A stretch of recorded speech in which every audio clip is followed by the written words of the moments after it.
Salut! Welcome back to dinner party tonight. I actually did literally just get back from, I just got back from Paris. Today we're gonna make some desserts. 3 fabulous, super easy desserts. A beautiful cake, chocolate pots, and everybody's favorite, fruit crumble. I'm gonna show you guys how to make cordials. Having a homemade cordial or drink is super chic. It's also delicious. So I'm gonna show you how to make a grape cordial, which is very, very simple, and anybody can do it. And then you can make cordials with different fruit, and then you're gonna get into fermenting things, and then you're gone. Forget it. Your life is taken over with your closets stacked with bottles of things fermenting. Trust me, it's true.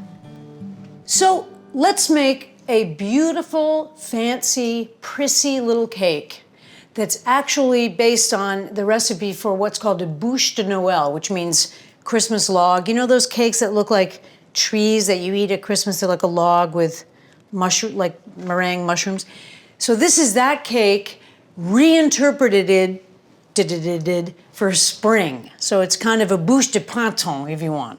It's a rectangle and it's very, very easy. And it starts out with a sort of sponge cake called a Genoise. Now, if you watch Great British Bake Off, which of course you do, you'll know that a Genoise is, people get scared of it because it cooks very short time and it can dry out and stuff. I'm gonna show you how to do this the foolproof way, and it is by the auspices of the incredible David Leibovitz, his recipe for bûche de Noël, which we're gonna modify slightly. So here we go. You don't really need special equipment. This is a jelly roll pan, sort of. It's basically just a sheet pan, half sheet pan with a high side, okay? So the first thing you're gonna do is basically make a big X with butter, because this is just to stick this paper down. Stick the paper to the pan and firmly score the sides like this. So you wanna make sure that even your parchment is buttered, just trust me. And the metal side that's not covered, like that. So always prepare your pan first, because when you're making a cake, the lightness and the froth, especially in a Genoise, deflates. So if you have to then prepare your plate, your Genoise is gonna go down. It sounds fancy, it's not. It's very easy, okay? Here we go. First thing you're gonna do is 4 eggs. Room temperature, store your eggs at room temperature. They don't go bad that quickly. Everybody relax. 1, 3. Now, in some Genoise recipes, you whip the whites separately. Trust me, David Leibovitz has this down. Put this all in at the same time. And then you're gonna put 3/4 of a cup of regular sugar in there. Pinch of salt, and you're gonna whip the living hell out of this. This should whip for 5 minutes, okay? Start slow. So you want this to make almost like a white-looking, frothy sort of cloud. Now we have to wait for it to do that. Okay, so this has been going for a few minutes. Now what they want you to do is get what they call a thick ribbon coming from the whisk. So I'm gonna show you. When I lift the whisk, is there a thick ribbon? Not really, it's still blopping down. Blop, blop. What we want is a solid ribbon, so it's not ready yet. When it gets to the thick ribbon, which is sort of this, look at this, see how it's a ribbon? See that? So then you want to add your vanilla. I always eyeball vanilla, and I use that paste stuff that's so rad. You can get it from anywhere now. So you turn it back on, and you add some vanilla. It's a vanilla cake, you know what I mean? Let this go until it's really, really aerated. This is the cake that you roll up at Christmas, and it always breaks. Except for this recipe, it doesn't break. Checking it. That's a thick ribbon. I never sift flour. I don't bother. I break it up with a fork if I even do that. For this cake, I would sift the flour because it's an extremely light cake. So this is, I think it's a cup of flour. So you just put it like this, and as you add it, you sort of gently fold it in without deflating the batter. And the purpose of this is to not punch out all the air that you've put into your Genoise. You pick it up and fold it over. Pick it up, fold it over. Pick it up, fold it over. See what I'm doing? You don't want to push it down because if you push it down, you're going to knock all the air out of it. Then I'm going to I've melted 4 tablespoons of butter and cooled it. I'm going to drizzle this in and fold it at the same time. But I'm going to barely incorporate this. So I'm folding the same way that I did with the flour, and it wants to deflate now because this is fat I'm putting in. And fat deflates everybody. See how it's fluffy and puffy looking? That's good. Okay. We are now going to put it into the pan. Oh, I just found a huge thing of flour. See that? Don't worry about that. Just do this. Spreading it in the pan, you're gonna panic. You're gonna think it's opening, like it's splitting because it's so aerated. So when you pull it to the sides, it makes sort of funny drag marks or like stocking pulls. Don't worry. Okay, that looks pretty even to me. So then I'm gonna do this, but I'm not gonna bang it because I don't wanna knock the air out. I'm just kind of trying to even it out. And it goes into a 350 oven for 12 to 15 minutes. You wanna look at this because it can overcook like that. When you touch the middle, it should spring back slightly and be golden brown, okay? Clean the sides to give it a clean rise. Here we go. Come on, little Genoise, we're going to the oven.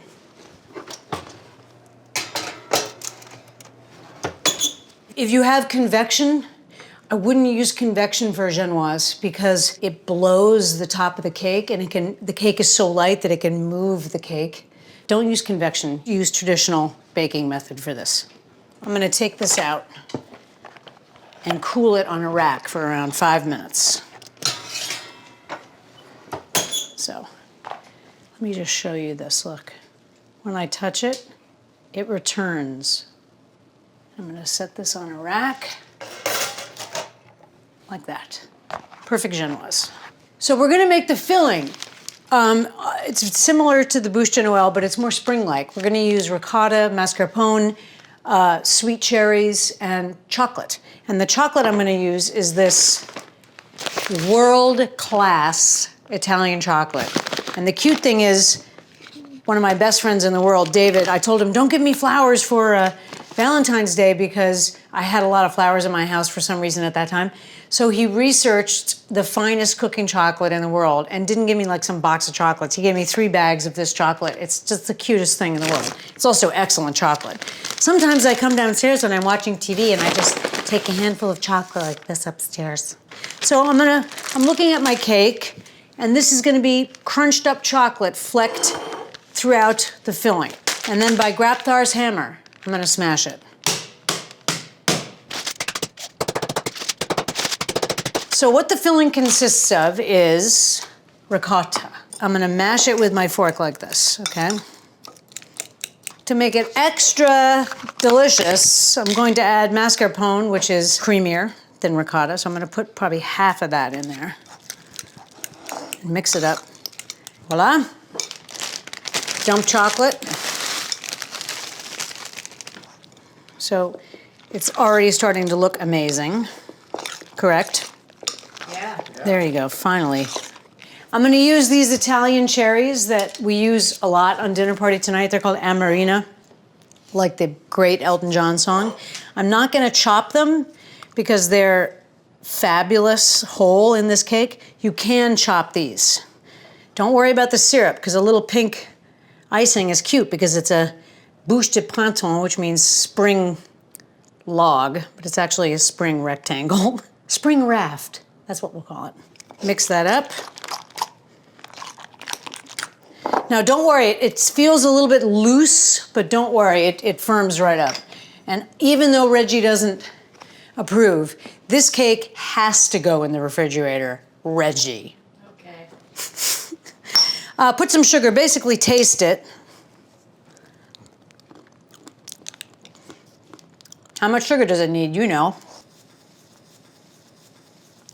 And the great thing about this cake also is that it's not too sweet. And that's your filling. Set that aside. It's ready to go. Okay, so this is cooled in the pan for 5 minutes. You're just gonna run a knife around the edge.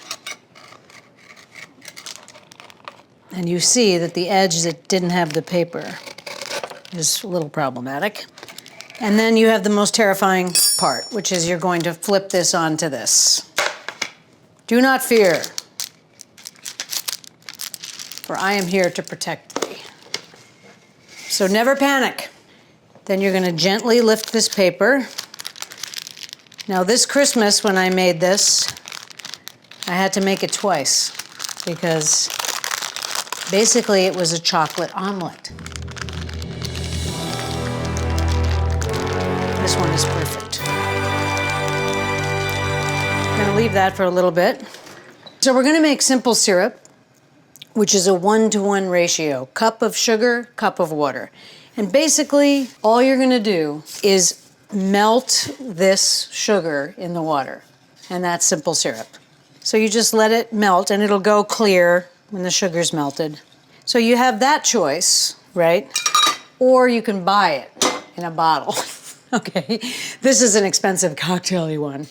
But you can get it on Amazon in these plastic bottles that is exactly the same product, and you never have to do this again. But in case you ever wondered, simple syrup is 1-to-1. So 1 cup of sugar to 1 cup of water. You just melt it or buy it. We're gonna take the simple syrup that we made and just do a light coating. No big schmoo. We're just gonna do a little coating. I'm hitting the edges because they are drier. And then I'm just gonna let this cool for 2 seconds, and then I'm gonna cut it. Okay, so this is 10.5 inches. What the hell is that divided by 3? It's 3.5. You would never see me doing something this fussy, except we're making a rectangular cake, right? The last time I did this, my friend did it, so I'd never done this, just FYI. There's piece 1. Third one is definitely smaller. So here's the awesome thing about this cake. Nobody saw you do this. And you're gonna ice this. Nobody knows it's uneven. Okay, you have to be very careful. This is Genoise, it's extremely fragile. So then you're gonna paint this. Paint it. Then you're gonna grab your filling, which I chilled just to firm it up a little bit. Plop your filling down. You got 3 layers, so just think about that when you're kind of measuring it.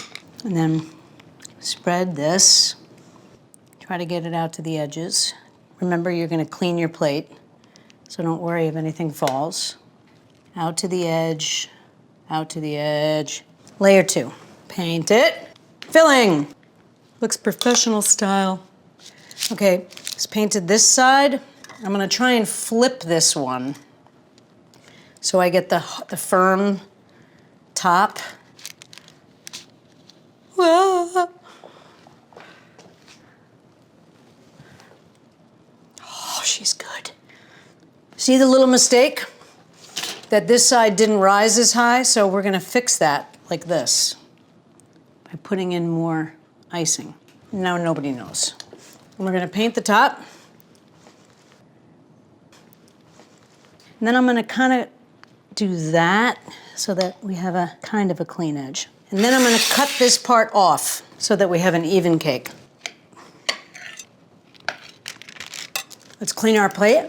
And you can go right up next to the cake so that you also get any drips of icing that have come out. How does that look? Pretty good, right? Come on, man. And then we're gonna put this in the fridge to set up a little bit. Now we're gonna make ganache. Okay, so ganache is usually made with cream, but we're gonna make it with butter. And like so many dinner party tonight things, this is one of the things I made where when I first made it, I said, this is never gonna work. It does work.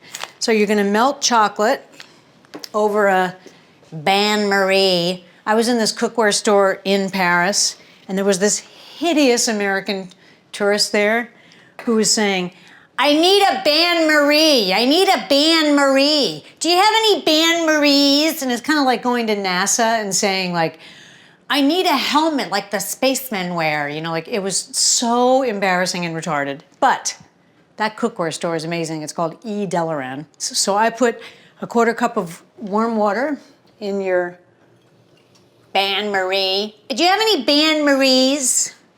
The guy's like, yeah, we have bain-maries. You know, it was horrifying. Here's the interesting thing. You're sort of tempering this. Just look it up. It's a skill. It's not a skill of mine. If you heat this up too quickly, you'll break the ganache, okay?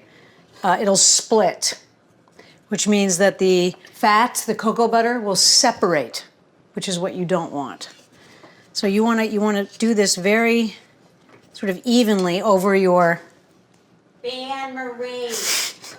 Evenly heat it. We're tempering chocolate. So you see how it's shiny? We're tempering it and it will stay shiny on the cake. So when that's fully melted, which this is, you're gonna put 6 tablespoons of butter into this thing. Don't panic. It's intense, but it really does make icing, which is incredible. And then with this cake, what's so cool is that it hardens. So it's like a chocolate bar on the outside. Kind of start to melt it, just so that it's hot enough to melt the butter when you take it off the heat, which is going to be very soon. Keep stirring it, make sure the bottom has some warmth to it to melt that butter. Okay, that's perfect. And I'm going to let it, see there's still big pieces of butter, but they're melting slowly over the bain-marie. Now you're thinking, how can I spread this? Look, the spoon falls, right? It's not icing. Trust me, it turns into icing. You have to kind of let it cool. And if you're in a rush, you can put it in the fridge for a few minutes, but if you put it in for too long, it'll turn into a bowl of chocolate bar. I'm gonna put it on a cold surface and just let it kind of cool down a little bit. And look at that. Okay, so all you have to do is wait and the butter re-solidifies, so it makes it like icing. And then basically, we're just gonna cover the top in a nice, even coating. Now this turns into almost like a candy bar on top. We're gonna go to the side. This is something I hate doing. And when I go to like the pastry shop and I'm like, how the hell do they do it? And it's because they have skill and they also have a rotating thing so that you hold the knife steady and rotate the cake, which I think makes it much easier. But this is going pretty well, except I'm about to run out of icing, which is super exciting. Now, if you want to, with a fork, you can make like bark. But do we want to do that? Because it's not a bouche, but it's okay. Like, I like it just like this, I think. And then we're gonna try and make marzipan flowers to decorate the spring raft. Now the thing is, I don't know how to do that. And I've been following this genius woman on Instagram. Her site is called Cake Atelier Amsterdam. Her name is Nastasia. And she makes sugar flowers that are indescribable. Like, it's so far beyond cake decoration. It's an art form using sugar. But you go to her Instagram and just take a look, because this broad is really, really talented, I think. So mine are gonna look just a little bit different than yours, Nastasia. All right, guys, here we go. Back in the fridge with you, my friend. We're gonna try and do 5 marzipan daisies, which I'm gonna put in a modern design on top. You can dye this, don't ask me how. I guess with fruit juice. Okay, here we go. 1, it's too small. 4 petals is no good. I think they need 5. Okay, here's number 2.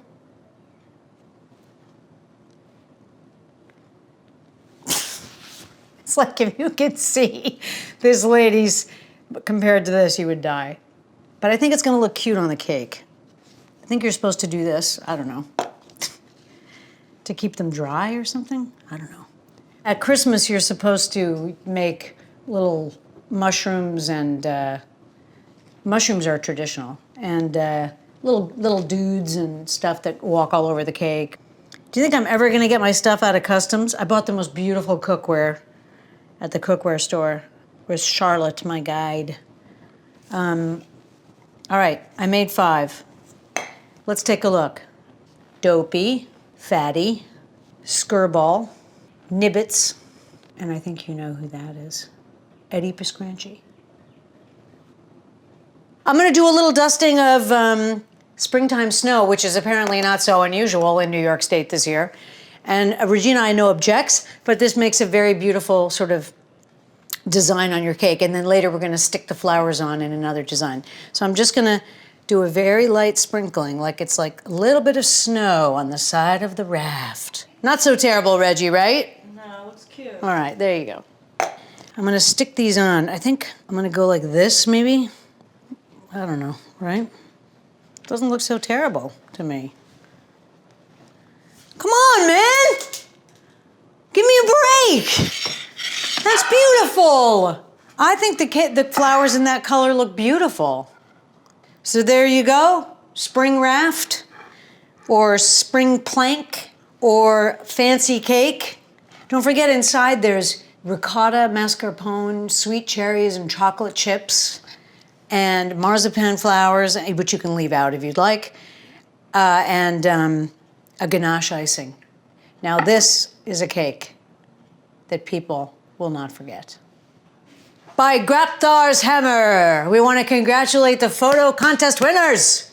Eric Savage, Nick Zajac, Noar Nagan, I want to say your name right, Stephen Lee and Clyde. You guys slaughtered it. Great success, great success. Beautiful photographs. We're going to do another contest very soon. Boom! So now I'm going to give you an awesome secret, which is fruit crumbles, which everybody loves fruit crumble. And what you're going to do is we're going to make a lot of topping, and you keep the topping in a bag in your fridge. And then whenever you find a beautiful fruit, which I'll show you how to prepare, you just put it in a ramekin, sprinkle this stuff on top, and bake it. So I'm going to show you how to make the topping. You can eyeball this if you want, but it's basically 1.5 cups of flour, some brown sugar. Okay, and you're gonna kind of shake that up and mix it in here, right? 1.5 sticks of butter. La, la, la, la, la, la. Don't let them see you do this part. And this is great if you have if the boy comes over suddenly or the girl comes over and there's some peaches and you can make a little peach crumble. You're gonna have to put your hand in eventually and just kind of smush this around. The butter that I put in here is not room temperature, because then it would make a batter, sort of. So this is regular cold butter. I like to put a little bit of oatmeal in it. I think it makes it crunchier and better. I would say about that much. Now this is for any fruit that you have, all summer long and all winter. You can use this to make dessert in literally like 20 minutes. And then you just keep this in your fridge, sealed, the air out, like that. And you're like, oh, would you like a crumble? Let's make a filling. So I thought we'd make a apple blackberry tart, because it sounded nice. And these are Honeycrisp apples, they're very delicious. And you don't really need that much, but you're gonna slightly macerate this. And if you remember from early episodes, macerate essentially means cook in sugar. Chemically cook the fruit for a minute or two before we cook it in the oven.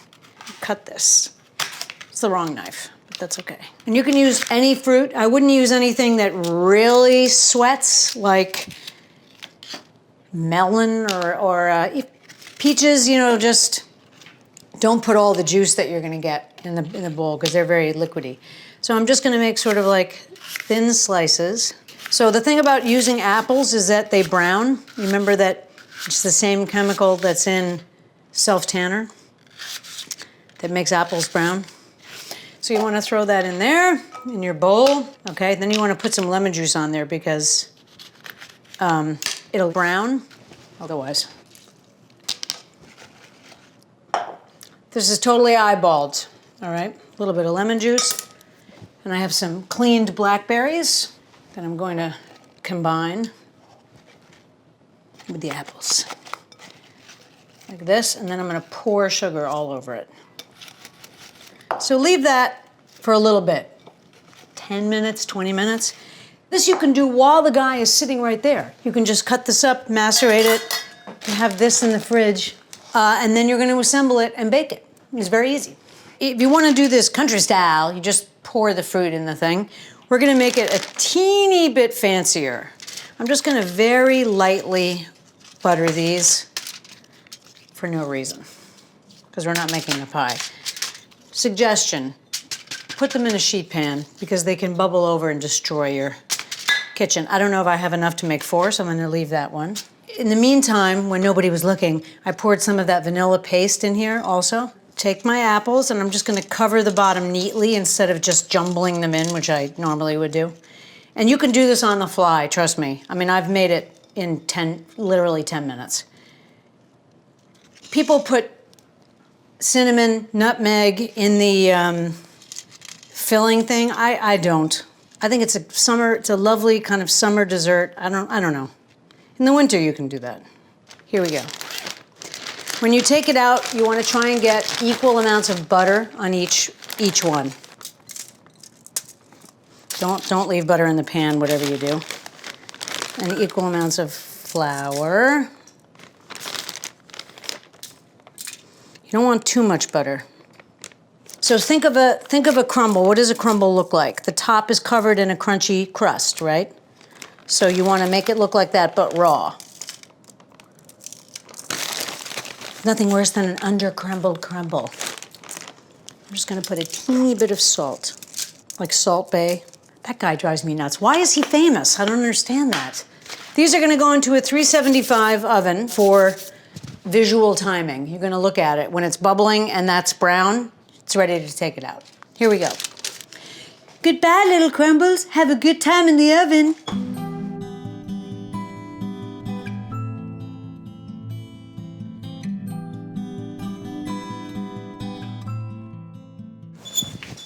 So basically, I just did this visually. I just waited until it was very bubbly and brown and crispy on top, which it is. And, you know, this is just a perfect sort of spring or summer dish, deliciousness, crumble.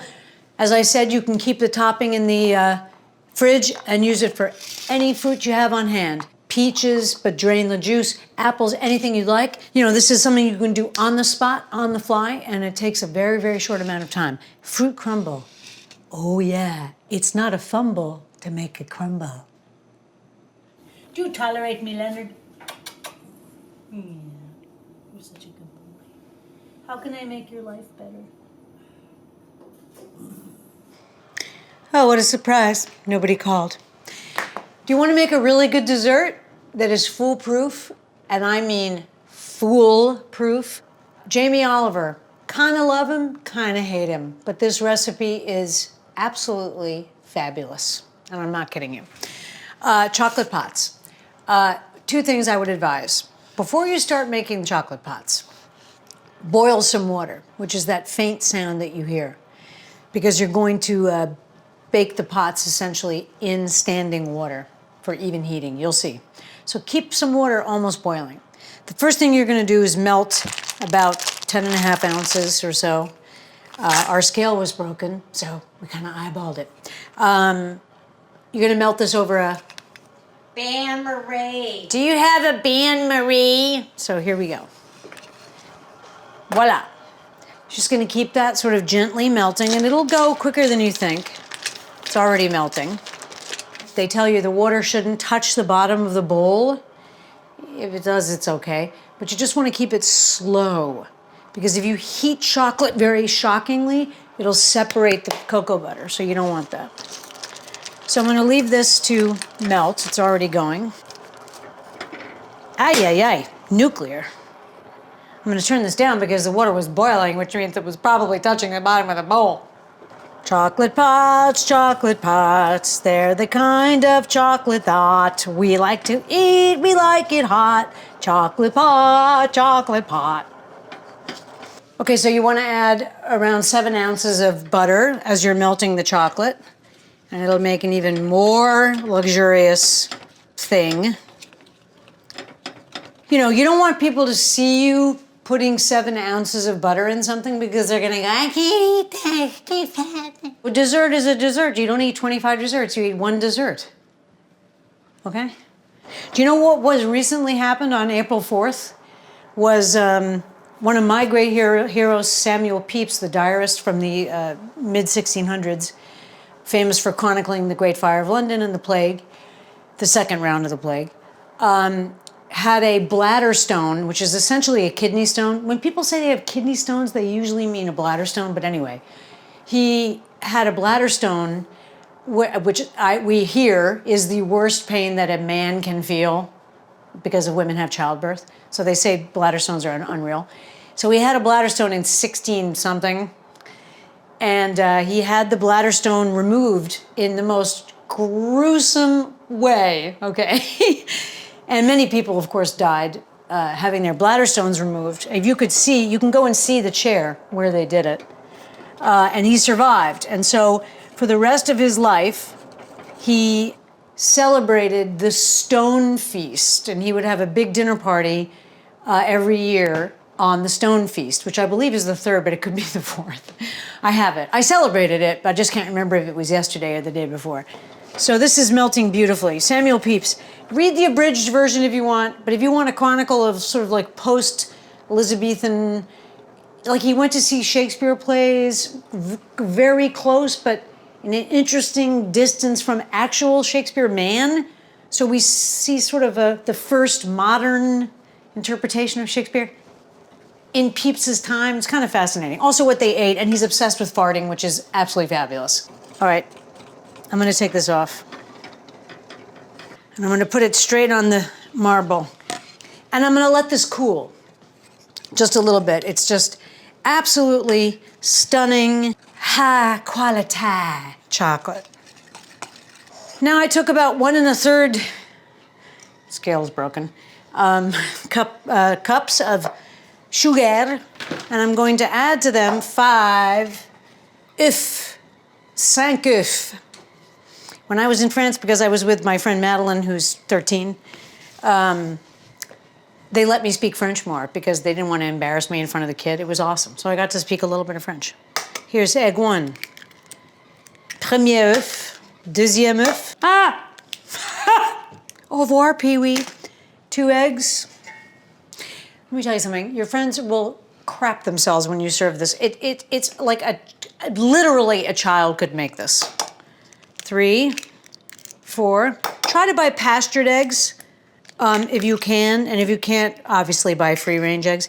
Pastured eggs, like I told you guys, are like chickens you see in a movie about a farm, like chickens running around in furrows and stuff and eating bugs and shit. Ooh, this war. I don't know how you say 5th. This is the 5th egg. Voila! Boys, Lynn, stand back. Chocolate pots, chocolate pots. A little bit of salt. Like, I'm not kidding you. We're almost done making this. Like, if you can't do this, you don't have to make dinner, but you can make chocolate pots.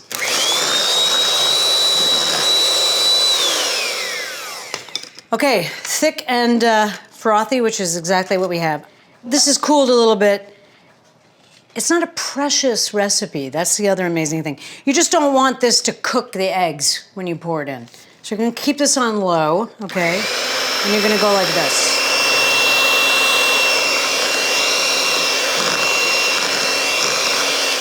I'm just gonna scrape this because it's high quality chocolate. This makes a lot of chocolate pots, I guess. Okay, we're just gonna incorporate this. Bowl's too small. I'll tell you a funny story. I made this for kind of a fancy dinner party. And Jamie, not the first time I made it, but the second time, he tells you to put it in a Ziploc and snip the bottom of the Ziploc. So I dutifully did that. But I cut too big of a piece off the bottom, and it came out like a volcano.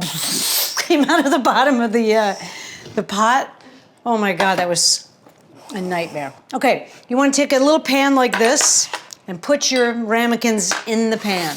I would suggest pouring it into some sort of thing like this. And then you're just gonna go like this. Fill it up almost to the top. Did you see how easy this was? He uses like cutesy little mismatched teacups. It's like, that's not my style. But I love the guy, and I kind of hate him. Jamie, I'm more of a Gordon person. How do I get the water into the pan, you say? Bring your tray. You're gonna open the oven. Put this little bastard in place. Make a space on one side where you can pour the water. Put this in the oven like this. And then pour the water. So you're gonna have no problem with water sloshing into the ramekins. You want it to go about halfway up, which is actually almost a kettle of water, actually. That's how it should look. 25 minutes, no more, no less. Okay, they were in for 25 minutes, a little bit more. What you're looking for is some cracking. So like you're looking for something like little cracks. In this, you see, it has a hard surface. And inside it's molten. These should be eaten at room temperature. Hot, it's like hot melted chocolate batter. Room temperature, it's a chocolate pot. You can serve it just like this. You can serve it with a little bit of ice cream. You can serve it with whipped cream. Or you can do two fancy words, which I can't do, so this should be fascinating. Something either called a quenelle or a rocher. Now, quenelle is a three-sided, football-shaped portion of something. You know what I'm trying to do. You've seen it in restaurants. I don't have this skill. I've never done this before. like that, okay? Or you can do a rocher, which is a single-handed quenelle. You put it in like this, and you turn the spoon, and it makes a little football-shaped thing.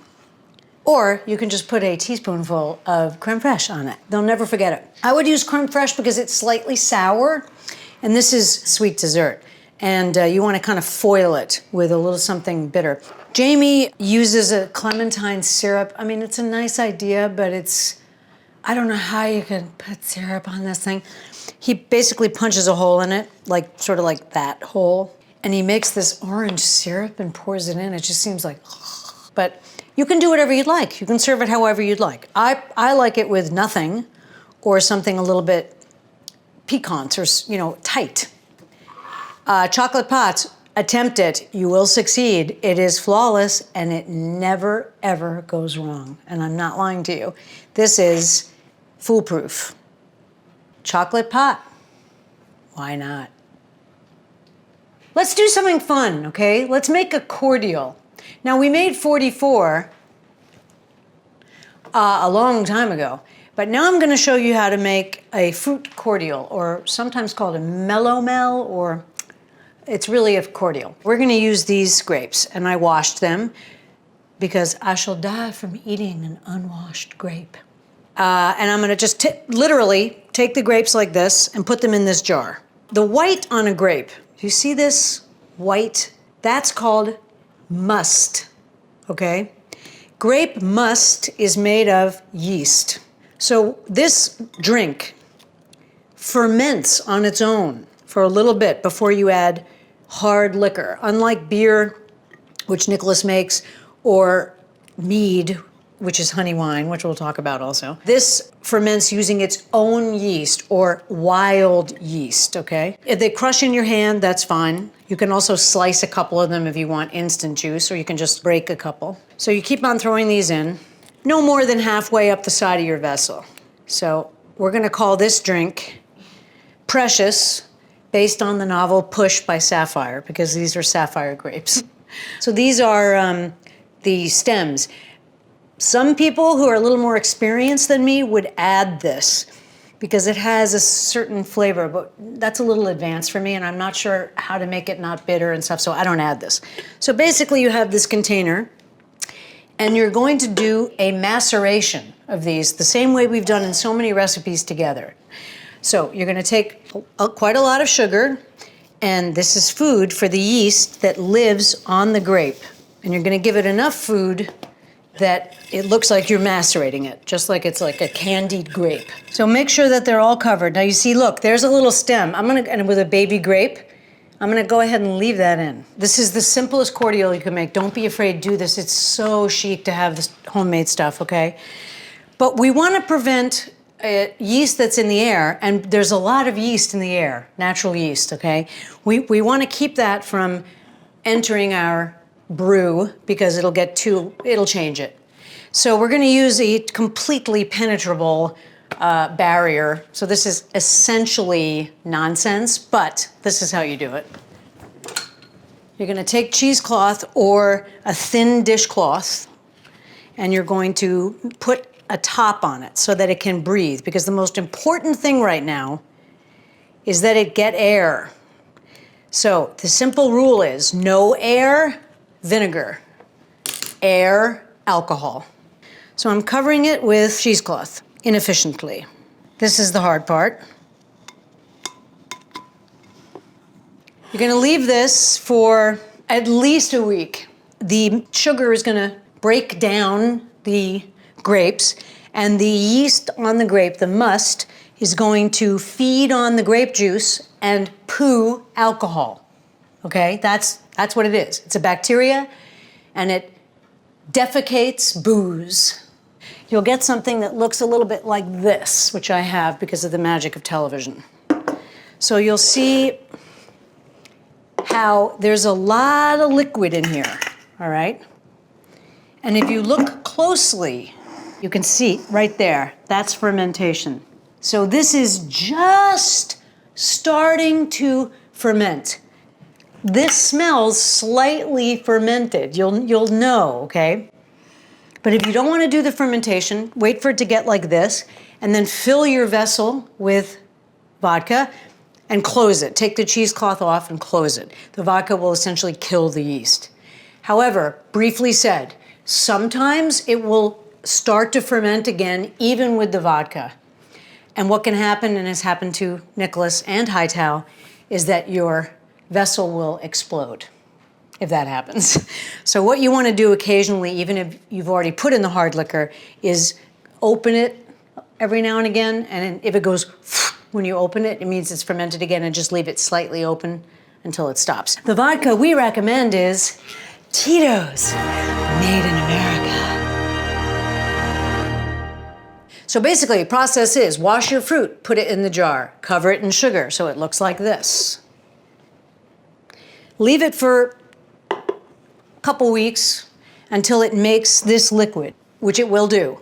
I would allow it to bubble a little bit. Look for bubbles around the edges, and the smell of fermentation is unmistakable. Then fill the bottle with vodka, shake it, put it away for 45 days.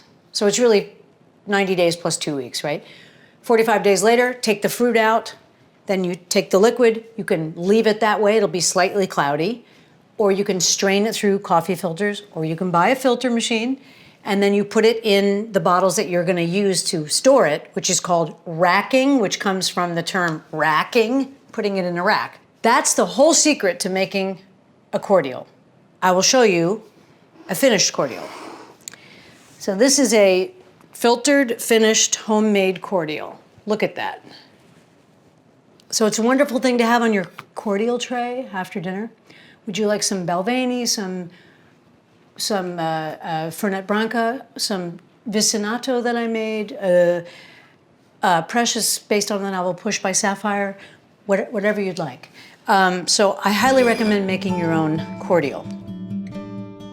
So why not try one of these beautiful desserts? We have our crumble with apples and blackberries, so simple, so fresh, summery, exciting. You can throw it together in a minute. We have our springtime raft, the rectangle of love, festooned with marzipan flowers. Why not? Chocolate pots, tubs of luxurious joy. How come you're not trying to make a cordial? Why don't you do it tonight? Just go to the store and get some fruit. You know how to do it. Make a cordial. Make mead. It's chic. C'est magnifique. So, just like I told you, April is the cruelest month because it's the month of hope. And I hope you guys have a lot of good desserts. But if you don't get a good dessert out at your friend's house, you can go home and try any of the 3 desserts we made. They're all very easy. One of them has more steps, the cake, but it's still easy. The delicious cake we made, go out, Leonard, then don't complain. The chocolate pot's flawless every time. Or apple blackberry crumble, easy, fun, delightful, seasonal. Please try these, they're so easy. If you're going to somebody's house, bring one. Chocolate pots is a good one. Take a chance. Take a chance on me. Take a chance. Invite people over. Entertain. Life is so short. Have people over. It'll make your heart bigger. It's how we establish ourselves as humans. Entertain. This is very, very delicious. You know what's really fascinating about yeasts and wild yeast and stuff like that is that back in the day, oof, that's good. What happened was yeast would form on rotting fruit, which is happening right here. And they noticed that things that had more of this white bubbling stuff made more alcoholic things, and they started figuring out that it was needed to make alcohol. Well, who figured this out? It was usually women who did the brewing, whether it was beer, wine, mead, whatever drink it was. So what they would do sometimes is they would take bread and they would sort of draw the bread through the top of the brew as it was fermenting to catch yeast, okay? But the other thing they would use were twigs or branches of trees, or even something like this, okay? So they would draw it through the top and it would be covered with yeast, and then they would let it dry. And then all they had to do was draw that, stir the cauldron with this, okay? And the yeast would come off and turn it into alcohol.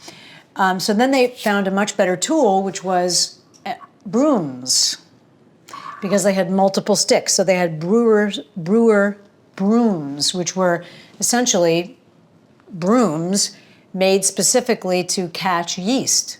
So the brewer's house was identified by a broomstick hanging outside the house of the woman who made the drink that had special properties, okay? So that's where the witch's broomstick comes from. And the stirring of the cauldron came from brewers, female brewers, who were simply adding yeast to grapes and peaches and got burned at the stake for it.